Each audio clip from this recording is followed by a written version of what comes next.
5 bells. Stand by all stations. Attention, all districts. A 5-alarm fire. 5 bells. Move in immediately. That's it. Let's roll. Let's go. Firefighters!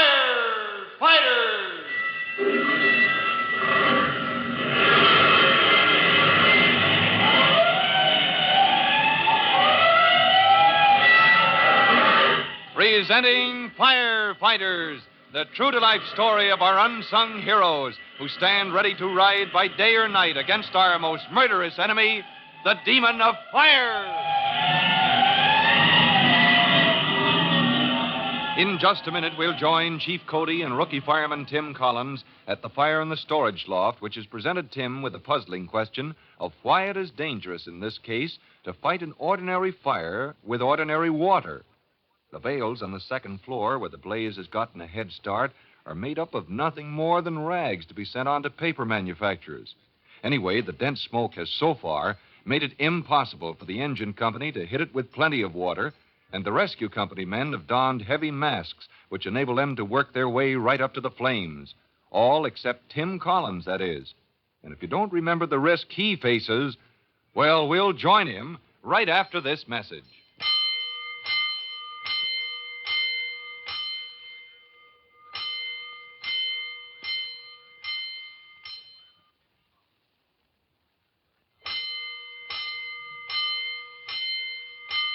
Let's go, firefighters. Let's join Chief Cody and rookie fireman Tim Collins as they stand before the street entrance to the storage loft, from which heavy clouds of dense, acrid smoke are pouring. Tim, in his Draeger helmet, which looks something like a light diver's helmet because of the circular glass window, well, Tim is anxious to join his buddies on the second floor. But the chief is afraid the engine company boys, trying to work their way up the stairs without masks, will be driven back. Actually, the emergency is far greater than that, as they discover when Lieutenant Dillon stumbles up out of breath, dizzy from an overdose of smoke. Hey, you and your men look pretty badly done in, Lieutenant. Yeah. You got right up to the head of the stairs, Collins. That's where the flame seems to be concentrated. And there's not a minute to lose, Dillon. No, sir. But not only for that reason, sir. One of my men crawled ahead. Just got off the stairs onto the second floor. We were getting the hose up for him when he keeled over. Good grief. You mean he's still there? Yes, Chief Cody. We couldn't get to him. Well, could your men give me a protective shower from the line while I crawled up there myself? It's the only way. We can still get part way up. But you wearing that Draeger helmet... Right, Lieutenant. You take over, Tim. Yes, sir. Oh, that man who passed out up there. Andy Parker. He'd already gotten too much smoke, but he said he was all right. Oh, that guy's got what it takes, Chief. He's the kind that never gives up. He was a friend of yours, Collins? Don't say was, sir. He is a friend of mine. I'll bring him down. I know how you feel, son, There but... can't be any buts, Chief. And he'd do the same for me. I'm going to get him back down those stairs or else. You can't do more than is humanly possible, Tim. But good luck to you. Are your men ready to head back into those fumes, Lieutenant? Of course. I had to order them back, or they'd have gone up after Parker and been overcome themselves. We're going to take that line in again, men. Never mind the fire this time. We'll stay behind Collins of the rescue squad and give him a good bath. Okay, sir. I'll close the glass plate in my helmet if there's nothing more, Chief. Nothing more. Except that the flames have already reached that young fellow up there. Don't try to do the impossible. Yes, sir. Well, here, let me close that for you. Make sure it's good and tight. How long can he work in that mask, Chief? Well, much longer than this will take. Several hours before that cylinder of oxygen on his back is used up. Well, here we go. So long, sir. What do you mean, so long, Lieutenant? I'm following Tim in myself. Come along. Suppose the fire's worked into the stairs. Suppose they collapse. Well, then I'll never get my retirement pay. Your men are done in. Any extra hand on that heavy line will help. Let's roll. Quickly, the two men followed Tim in his weird-looking outfit inside the building and, coughing and choking, moved toward the stairway. Through the tears caused by the dense, acrid smoke that billows down on them, they watched Tim start up. Look, Chief. The flames are licking the wall already up at the top of the stairs.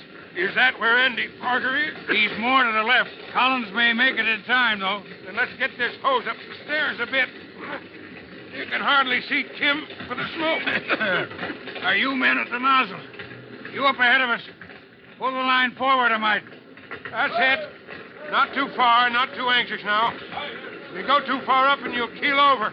Come right down on top of it. That's about it. Collins seems to be close to those flames up there now. Let him have it. Hey, not too much pressure, not too much. You're not hitting a fire, you know. Just give Tim a protective screen of water. He doesn't have to worry about the smoke. Higher. Aim for the ceiling and let it drizzle down. You don't want to knock him off the street. Well, that seems to do it, Lieutenant. About as far up as your men can go. It's up to Tim now. Look, Lieutenant. There he is. Yeah, nice work. He's got the boy. Don't hit him with the direct stream now or you'll spoil everything. He'll make it now, Chief. I got to think of my men. All right. Get your hose. Drop the nozzle and get out of here. Right. Let's get out of their way. I swallowed so much smoke it's going to come out of my ears for weeks. Easy does it, Collins. Just a few more steps. He can't answer you in that mask, Lieutenant. You can hoist your man Parker off his shoulders now. I got him. We're heading outside now. You give Collins a hand, and we'll be out before you know it. A moment later, the firemen are free of the heavy smoke. They stand around, still choking and coughing, but trying at the same time to gulp deep breaths of the air outside the storage loft.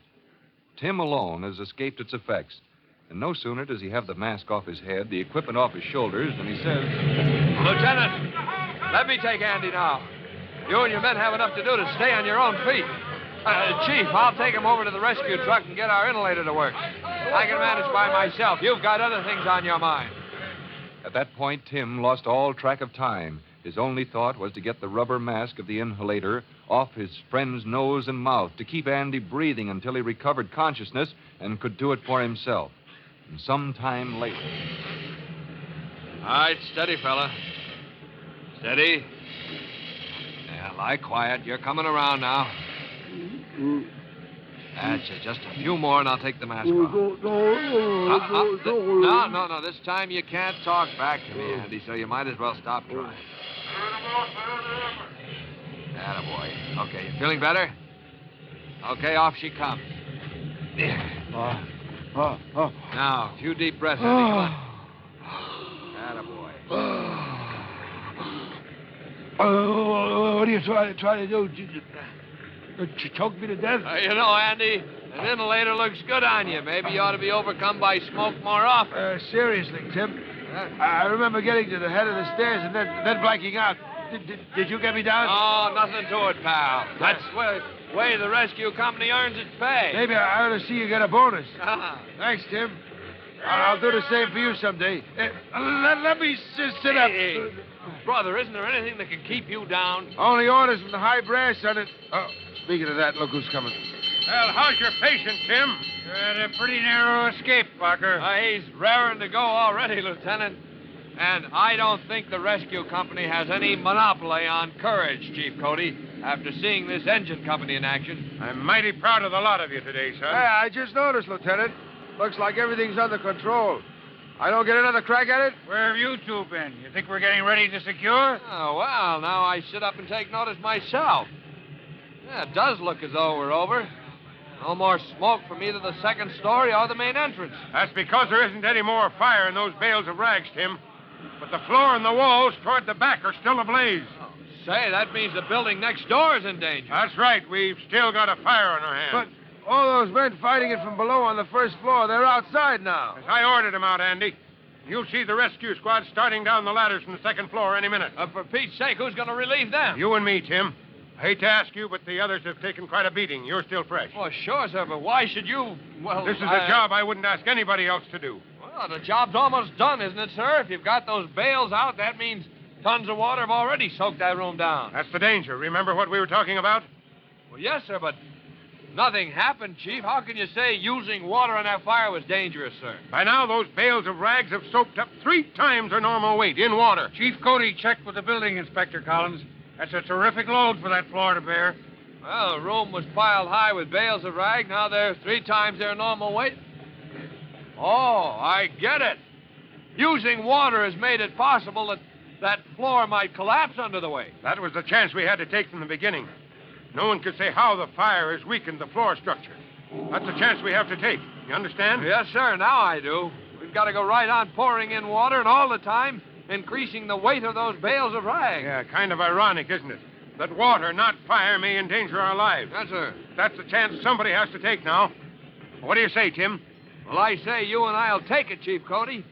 We'll take it in our stride, too, whenever you say the word. So that's the danger presented by the fire from the beginning.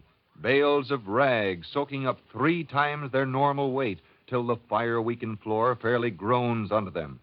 There's plenty of danger ahead for Tim and the Chief, so be sure to join them for our next exciting episode of The Firefighters. In a moment, Chief Cody will tell you, boys and girls, how you can help the firefighters in your own town. But first, another important message for all of you. And now, Chief Bob Cody with a word for the Firefighters Brigade. Chief Cody. Hello, boys and girls. Here's a very simple suggestion for avoiding one source of fire in the home. Probably most of you have a portable heater of some kind for extra cold weather, or rooms that are extra hard to heat. Now, that's fine as long as you treat them with respect. And remember, they can be a source of danger, too. Anytime you set up a portable heater of any kind, make sure it's in a spot where it won't be knocked over and that the cord to it is arranged in such a way that no one will trip over. That's the simplest of all assignments. And yet it's the simple things that often make the difference between safety and a possible fire. So play safe. Until next time, this is Chief Cody saying, so long. Fire Chief Cody and the young rookie fireman Tim Collins will be back on the same station the next time you hear... That's it. Let's roll!